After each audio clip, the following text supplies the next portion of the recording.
Assalamualaikum warahmatullahi wabarakatuh. Halo semuanya, perkenalkan nama saya Aditya Bisni Mustafa, NPM saya 2320701053. Pada video kali ini saya akan sedikit memberikan materi atau menjelaskan tentang salah satu jenis dari vitamin B.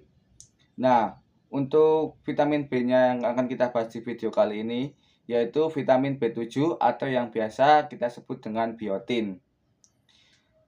Untuk lebih jelasnya tentang apa itu vitamin B, apa itu biotin, bisa kalian saksikan sampai akhir video ini. Selamat menyaksikan. Nah, untuk yang pertama, saya akan jelaskan tentang apa itu vitamin B. Vitamin B itu adalah sekelompok vitamin yang memiliki sifat larut dalam air. Nah, vitamin B ini memiliki fungsi sebagai koenzim dalam berbagai reaksi metabolik, membantu tubuh mengubah makanan menjadi energi, serta mendukung fungsi-fungsi sel di dalam tubuh. Vitamin B ini juga memiliki peran dalam pembentukan sel darah merah dan menjaga kesehatan dalam sistem saraf.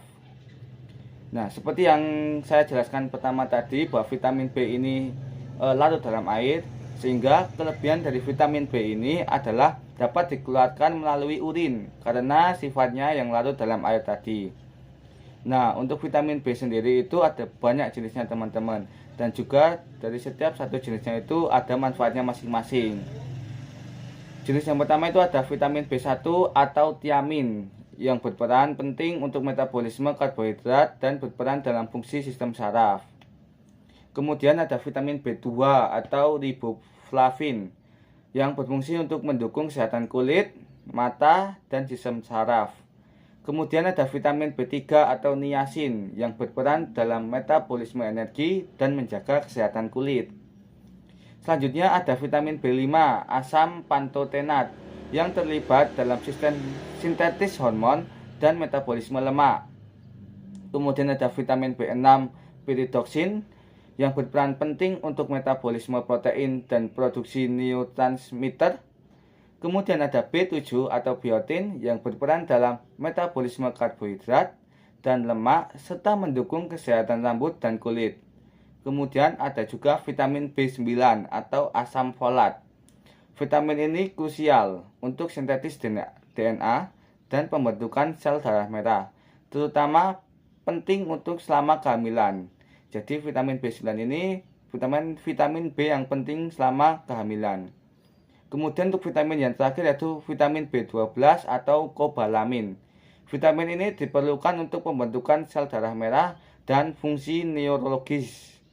Nah, seperti yang saya jelaskan tadi, pada video ini saya tidak akan menjelaskan tentang semua jenis vitamin B tadi, tapi saya akan menjelaskan tentang satu jenis vitamin B yaitu vitamin B7 atau yang biasa kita sebut dengan biotin.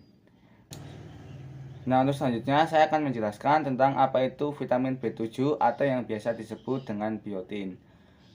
Biotin itu sendiri adalah vitamin yang larut dalam air. Nah, biotin itu adalah suatu asam monokarboksilat yang terdiri atas cincin imidazol yang bersatu dengan tetrahidrotiofin dengan rantai samping asam valerat. Nah, dalam tubuh kita, biotin itu bertindak sebagai koenzim serta mendukung fungsi karboksilase. Nah, apa itu karboksilase? Karboksilase adalah enzim yang terlibat dalam glikonogenesis, sintesis asam lemak, dan aminometabolisme asam. Nah, untuk biotin sendiri itu ternyata dapat ditemukan di makanan dan juga diproduksi oleh flora usus normal. Ada beberapa jenis makanan yang memiliki kandungan biotin tinggi, teman-teman. Makanan tersebut meliputi seperti kacang-kacangan, biji-bijian, nasi, dan makanan yang sering sekali kita temui bahkan mungkin sering kita makan, yaitu kuning telur. Nah, kuning telur ini mengandung 10 mikrogram biotin dalam satu buahnya ini, teman-teman. Jadi dalam satu butir ini eh, biotin yang terkandung dalam kuning telur ini sangat banyak sekali teman-teman. Nah, untuk biotin sendiri kan tadi sudah saya jelaskan itu banyak sekali yang ada dalam makanan, sehingga untuk biotin sendiri itu sangat mudah sekali untuk kita dapatkan teman-teman. Nah, biotin itu sendiri berfungsi sebagai koenzim dari enzim karboksilase, yaitu suatu enzim yang mengkatalisis proses fiksasi karbon dioksida atau proses karboksilase. Biotin sendiri berfungsi dalam pembentukan koenzim yang berperan dalam merubah pirufat menjadi glukosa. Ketika kita mengalami defisiensi biotin, itu akan mengganggu metabolisme energi, sehingga tubuh kita tidak dapat membentuk glukosa. Padahal seperti yang kita tahu sendiri, glukosa itu berperan sebagai bahan utama dalam pembentukan ATP. Kadar glukosa dalam darah yang turun akan merangsang adanya sekresi hormon glukagon dan epinefrin.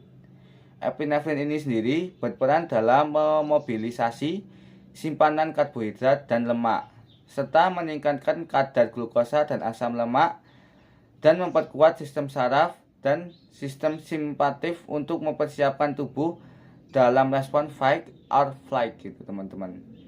Jadi ketika kita defisiensi biotin itu sedikit membahayakan untuk kita. Nah, untuk defisiensi biotin sendiri itu ada beberapa gejala yang terjadi ketika kita terkena defisiensi biotin. Untuk gejala yang akan kita alami ketika defisiensi biotin itu ada seperti depresi, halusinasi, nyeri otot, dan dermatitis. Nah, putih telur kan mengandung suatu protein yang labil terhadap panas, yakni avidin. Nah, protein ini yang akan bergabung kuat dengan biotin sehingga mencegah penyerapan dan menimbulkan defisiensi biotin.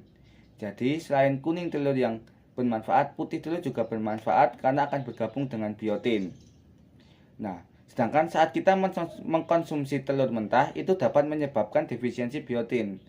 Nah, karena apa? Karena ketika kita memakan telur mentah itu akan menyebabkan tidak adanya enzim holokarboksilase sintase yang akan melekatkan biotin pada residu lisin apoenzim karboksilat. Juga akan menyebabkan gejala defisiensi biotin, termasuk akumulasi substrat dari enzim-enzim yang bergantung pada biotin itu sendiri. Contohnya ada pirufat karboksilase, asetil-CoA karboksilase, propionil-CoA karboksilase, dan bemethikrotionil-CoA. Pada sebagian kasus yang lain, anak-anak dengan defisiensi biotin ini juga akan menderita, sehingga mereka akan mengalami penyakit defisiensi lain, yaitu defisiensi kekebalan teman-teman. Jadi ketika kita kekurangan biotin itu justru akan merugikan kita tersendiri teman-teman, akan membuat kita akan jadi sakit seperti yang saya jelaskan tadi. Jadi untuk biotin sendiri kalau bisa itu dicukupi teman-teman, karena kan ya biotin itu sendiri seperti yang tadi saya jelaskan mudah didapat, terus kandungannya banyak. Dan ya, saya rasa makanan-makanan yang mengandung biotin itu makanan yang sering sekali kita temui. Jadi, untuk biotin sendiri itu bisa kalian makan atau bisa kalian konsumsi sehingga biotin dalam tubuh kita itu selalu tercukupi. Demikian materi atau penjelasan yang bisa saya sampaikan mengenai vitamin B7 atau yang biasa kita sebut dengan biotin. Jika dalam video ini mungkin saya ada salah kata atau mungkin ada salah informasi atau salah penyebutan, saya mohon maaf. Dan jika mungkin ada kata-kata yang kurang jelas atau kurangnya informasi, referensi dari materi ini akan saya cantumkan di akhir. Mungkin kalian bisa baca-baca lagi di referensi yang saya temukan. Sekian, terima kasih. Saya Ditya Bisri Mustafa, pamit undur diri. Wassalamualaikum warahmatullahi wabarakatuh.